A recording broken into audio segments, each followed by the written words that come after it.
مبارکه اکثر د مونږه علما چې کوم د خبره کوي چې یاره بس قرباني د خامخاو کې په قرض د ولر روپې را واخلي خو ولې کې ګوره زما عزتمندو یو د هغو خپله مسله ده یو شریعت مسله شریعت مسله دا ده چې یو سړی بېوسه وي نو په ده باندې چې اوس د الله طرف نه قرباني نشته نو زه څوک یم چې زه ورته وایم چې دلته په قرض باندې روپې را واخله وویږه خبرې نشته چې په قرض یې را واخله ولا ویږه اکثر خلک یاره موبایل اخیستی شو قرباني نشي کولی موبایل ته وی ضرورت وي مثال کے طور پر 150 روپے موبایل اغسته وي ای ضرورت شي استعمال شي ای ځان اغسته ټیک ده قربانی د الله پاک طرف نه حکم ده قربانی لپاره چې کم شرایط الله پاک مقرر کړی دی نبی علیه الصلاه والسلام په ذریعہ سره هغه شرایط چې موجود وي قربانی وکړي هغه شرایط چې موجود نه وي قربانی نشته اوس یو سړی سره گاډه وي خو گاډه وي خپل ضرورت لپاره اغسته وي منډه ترلې وي کور ضرورت لپاره وي دا پکې نه شامل نه جره گاډه شته واسه شته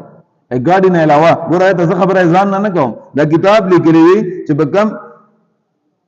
بل تجب الوصیت بلکې واجب د قربانی په کم کس باندې اذا کان المسلم مالکا لمقدار النصاب چې کله یو سړی مسلمان وي او هغه د نصاب مالک وي نصاب څه ته ویل کېږي نصاب ویل کېږي چې لیا وسرا او نیمه تولې سره زر وي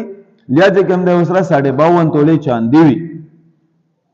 52 نیمه تولې سپین زر سیات وي نو بیا به باندې قرباني شته خدا کله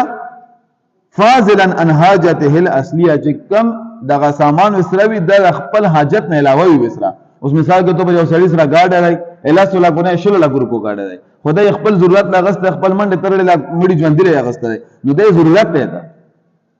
اذن علاوه چې یو انسان سره بیا سره ضروري یا سپین ضروري یا پیسې وسروي چې هغه نصاب ترسيږي او سپینو زرو ریټ معلوم کې چې سپینو زرو کم ریټ ته هغه ریټ ته رسیږي وسره نو بیا په د باندې قرباني واجب ده او کدا سي نه په د باندې قرباني نشته